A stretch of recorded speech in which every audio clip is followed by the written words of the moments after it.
Magandang gabi, Rosalie. Bakit nga ba nananatiling mataas ang presyo ng bigas sa merkado kahit maraming supply ng bigas at binawasan pa nga yung taripa sa inaangkat na bigas?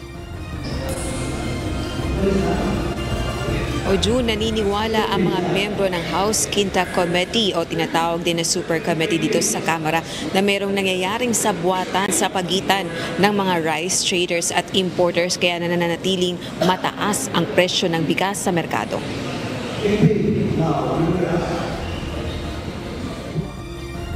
Humarap sa ikalawang pagdinig ng House Quinta Committee o Super Committee ang top rice importers sa bansa. Inusisa ang mga ito sa gitna ng investigasyon sa smuggling at hinihinalang price manipulation sa basic commodities, pangunahin na ang bigas. Tingin ng mga kongresista, may nangyayaring sabwatan sa rice traders at importers kaya nananatiling mataas ang presyo ng bigas kahit marami ang supply at binawasan ang taripa sa imported rice. Ganito rin ang obserbasyon ng National Economic and Development Authority o NEDA kaya nais din itong mapag-aralang mabuti ng Philippine Competition Commission ang sitwasyon.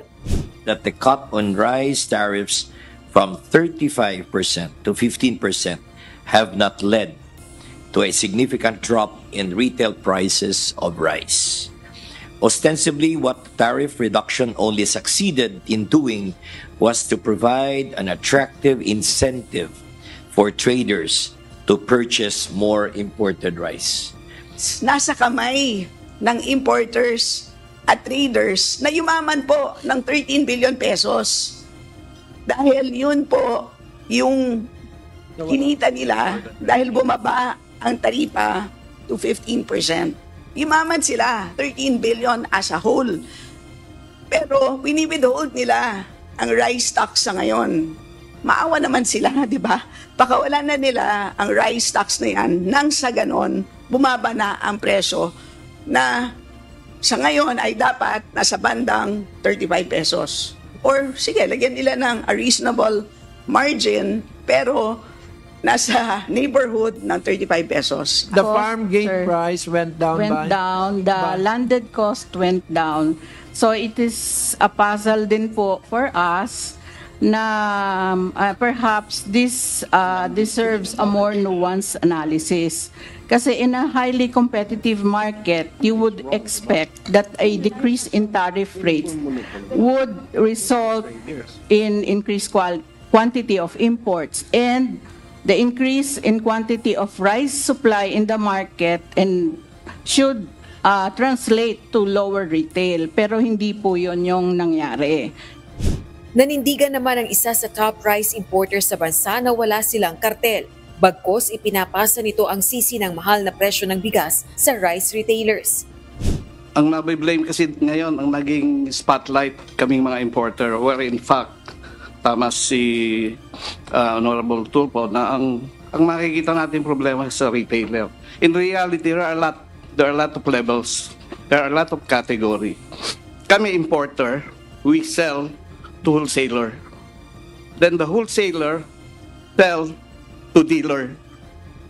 The dealer sell to stores. And the stores or to online seller. Wala kaming cartel. Hindi kami nagpa-profiteering.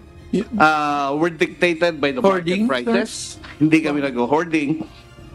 Batay sa pag-usisa ng mga kongresista sa Bureau of Customs, pumapalo sa 33.4 pesos per kilo ang landed price ng imported rice. Ipinapasa naman ito ng rice importers sa retailers ng 35 hanggang 41 pesos. Pero ang ipinagtataka ng mga kongresista, bakit walang presyo ng bigas na mas mababa sa 50 pesos kada kilo sa mga pamilihan? Sa presyo po na nakukuha po ng mga retailers po sa Bulacan, ito po kasi pinakamalapit po sa Manila. Usually po, nakakabili po yung mga retailers ng 38, papasa naman nila ng plus 4 pesos or 5 pesos. So nasa market po ng 42 or 43. Ito po yung mga broken. Yung naman po mga well-milled rice, nabibili po nila ng 1950, that is 39 pesos po or 40 pesos. Nabibinibenta naman po sa market ng 44 or 45 pesos. So yun po yung nangyayari po ngayon sa kasalukuyan po. Pero, Mr. Chair, mag-ikot ka sa palengke, itataya ko na sweldo ko, bonus ko, pati bahay ko. Wala kang mabibili na lintik na less than 50 pesos. Bihira po, Mr. Chair. Pinagbobola tayo ng mga hinayupak na ito. I'm sorry for my language, pero niloloko tayo somewhere else eh.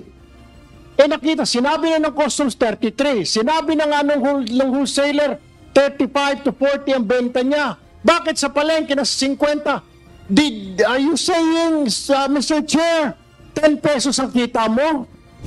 Giit naman ng Grain Retailers Confederation of the Philippines, mas maraming nag-aangkat ng premium na bigas kaysa sa well-milled at broken rice. Ayon naman sa Bureau of Plant Industry o BPI, wala itong kapangyarihang magdikta kung anong uri ng bigas ang iaangkat ng rice importers. Nasermona naman ng mga ahensya ng pamahalaan sa umano'y hindi pagganap ng maayos sa kanilang mandato, lalo na't hindi rin dumalo sa pagdinig ang mga namumuno sa mga national government agencies gaya ng National Economic Development Authority, Department of Agriculture at iba pa.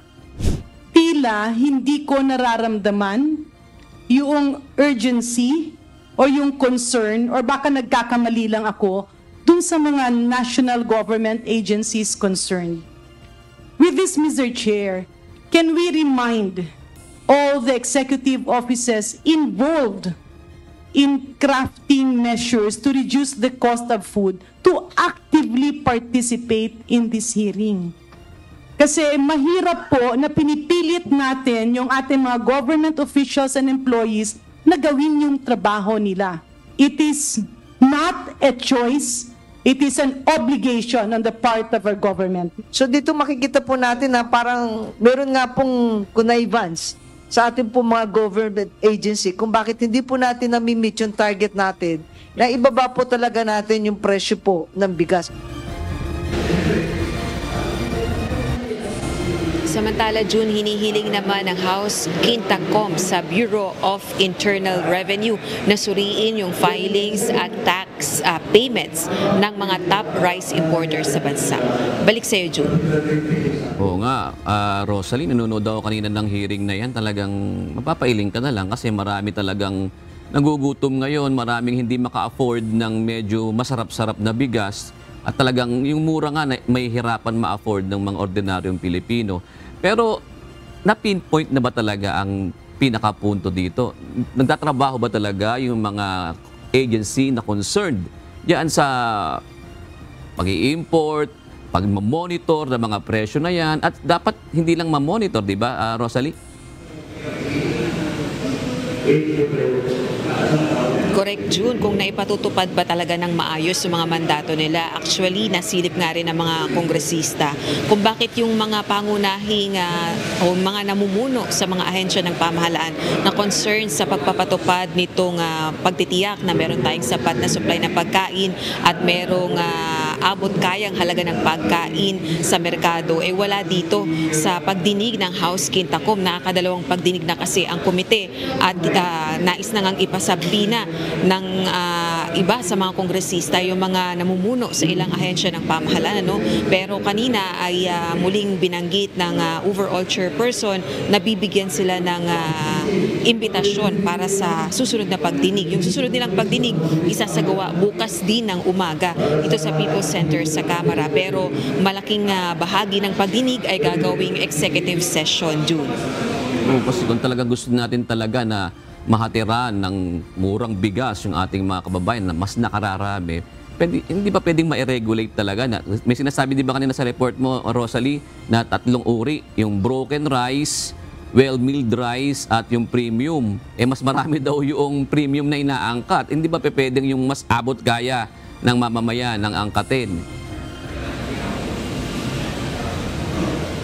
Yun nga din ang punto ng isang kongresista, particular na si House Deputy Majority Leader, ACT CIS Party List Representative Tulfo, bakit walang kapangyarihan yung Bureau of Plant and Industry o BPI ng Department of Agriculture na bigyan ng direktiba yung mga importers o kaya ay i-monitor kung sino ang pwedeng mag-angkat nitong mga premium rice na mataas ang presyo ng halaga dito sa mga sinasabing well-milled rice o sa broken rice na mas abot kaya ang presyo ng halaga. Yun nga na sinabi ng BPI na wala sa kanilang mandato yun na diktahan yung mga rice importers kung ano yung aangkatin nila. Kanina rin nakita ko, Rosalino, doon sa nire-report ng PSA, parang hindi natin talagang maabot yung tinatawag na rice self-sufficiency ng bansa. May parang malaking pa rin yung porsyento na talagang hindi. Kaya magre-reklamo rin naman itong ating mga magsasaka rito pagka panay naman ang angkat natin. Rosalie.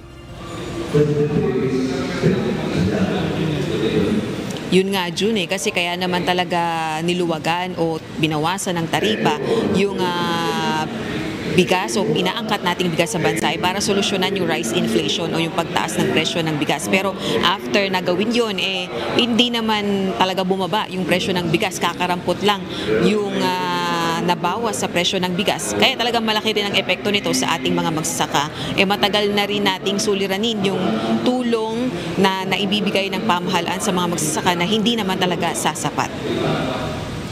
Right, maraming salamat. Rosalie Cos, nag-uulat ang live mula sa House of Representatives.